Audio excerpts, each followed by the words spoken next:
भोजन लेकर के महाराज लक्ष्मी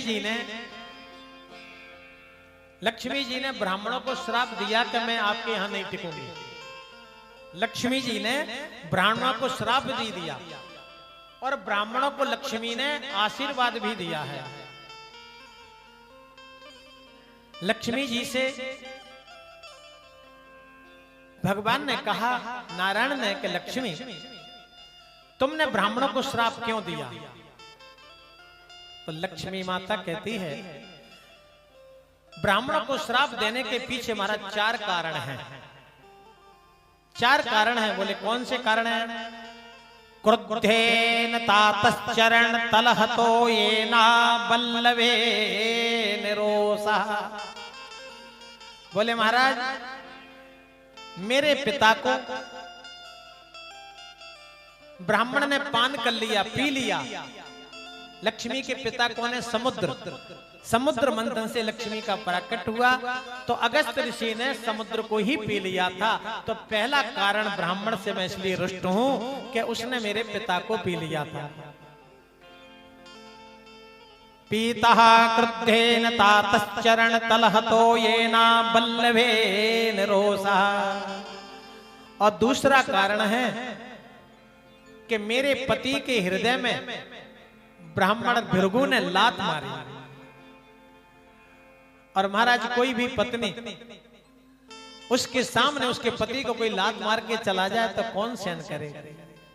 तो लक्ष्मी भी कैसे सहन करती? इसलिए दूसरा कारण ब्राह्मणों से रुष्टता का मेरा है। दावाल्यात विप्रवर्ये स्वबदन विवरे धार्यते बैरिणी में। और तीसरा कारण महाराज क्या है? तीसरा कारण है ये ब्राह्मण लोग मेरी जो बैरणी है ना सरस्वती, अपनी जिह्वा पर सरस्वती को धारण करते हैं। सारे विद्यार्थी महाराज जो वेद पाठ आदि करते हैं सरस्वती को अपनी जिह्वा पर धारण करे रहते हैं। तो महाराज मेरी बैरणी है वो सरस्वती, उसको धारण करते हैं, लक्ष्मी को कभी पूछते नहीं है। इसलिए तीसरा कारण है मेरा, मेरी बैरणी को अपनी जिह्वा पर धारण करते हैं। और महाराज चौथा कारण मेरा और है। बोले चौथा कारण क्या है? देहम में छेदयंती प्रतिदिवसम उमाकांत पूजा निमित्तम। बोले महाराज चौथा कारण है, जो कमल मेरा आसन है, कमल के फूल पर लक्ष्मी बैठते हैं। जो कमल मेरा आसन है उस कमल को छेदयंती यानी उस कमल को तोड़ के ले आते हैं और तोड़ के ला करके उमाकांत पूजा निमित्तम भगवान शंकर की पूजा करते हैं। भगवान शंकर को प्रसन्न करने के लिए मेरे कमल को तोड़ करके ले आते हैं महाराज और उनको प्रसन्न करते हैं। ये मेरी रुष्टता के कारण है। तस्माद खिन्ना सदा हम, इसलिए मैं सदा ब्राह्मणों से रुष्ट रहूंगा। तस्माद खिन्ना सदा हम दुजकुल निलयम नात युक्तम त्यजामि। हे नाथ, इसलिए मैं ब्राह्मणों से रुष्ट हूं, मैं ब्राह्मणों के यहां कभी टिकूंगी नहीं। लक्ष्मी ने कह दिया ब्राह्मणों के पास नहीं टिकूंगी, हमारा लक्ष्मी ब्राह्मणों पे नहीं टिकी। अब तो भगवान ने कहा कि तुम इसलिए रुष्ट हो ब्राह्मणों से, कभी नहीं टिकोगी, ये मेरा श्राप है। लक्ष्मी ने कह दिया, इसलिए मैं खिन्न हूं। नारायण ने कहा चलो देवी कोई बात नहीं। एक दिन भगवान नारायण ने अपनी लीला करी, भगवान की माया, भगवान ने लीला रच दी। और भगवान ने जब लीला रच दी तो नारायण प्रभु महाराज लक्ष्मी को साथ लेकर के गए। लक्ष्मी जी कहीं चलो हम तुम्हें कुछ दिखाते हैं। एक घनघोर जंगल में लेकर के गए महाराज लक्ष्मी माता को। और जब लक्ष्मी माता वहां गई सुंदर महाराज वन में, तो भगवान के ऐसा सुंदर बगीचा बनाया भगवान ने अपनी माया से। और भगवान नारायण के हजारों रूप दिखाई पड़ रहे थे। भगवान नारायण के हजारों रूप दिखाई पड़ रहे थे, अनेकों रूप प्रकट हो गए। ऐसी लीला रच दी।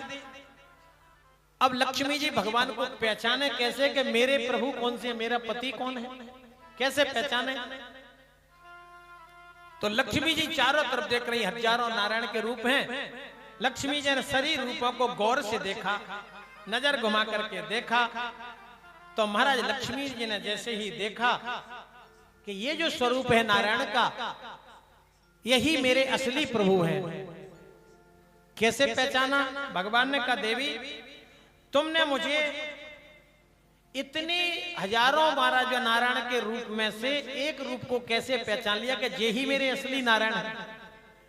तो लक्ष्मी मैया कहती है ब्राह्मणों की कृपा से। बोले ब्राह्मणों की कृपा से? आपने तो ब्राह्मणों को श्राप दिया था कि मैं ब्राह्मणों के पास नहीं टिकूंगी, मैं खिन्न हूं, और मेरे को कैसे पहचाना? बोले ब्राह्मणों की कृपा से। बोले कैसे पहचाना ब्राह्मण की कृपा से? कि महाराज भृगु ने जो आपके हृदय में लात मारी थी ना, वो लात का निशान बना हुआ था आपके हृदय पर। मैंने देखा कि असली नारायण मेरे पति ये हैं जिनके हृदय में भृगु की लात का, ब्राह्मण की लात का निशान बना है। उस लात को देख करके मैंने पहचान लिया कि असली नारायण ये हैं। तो बोले देवी ब्राह्मण की कृपा से तुम्हारे पति असली मिले और तुमने ब्राह्मणों को श्राप दे दिया।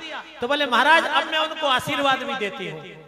तो लक्ष्मी ने पहले ब्राह्मण को श्राप दिया तुम्हारे पास नहीं टिकूंगी, और आज लक्ष्मी ने कह दिया इस ब्राह्मण के कारण ही मेरे पति मुझे प्राप्त हुए, इसलिए मैं ब्राह्मणों को आशीर्वाद देती हूँ, सदा सदा उनके चरणों में मेरा निवास रहेगा। इसलिए लोग ब्राह्मण के चरण स्पर्श करते हैं। बोलो गोविंद भगवान की।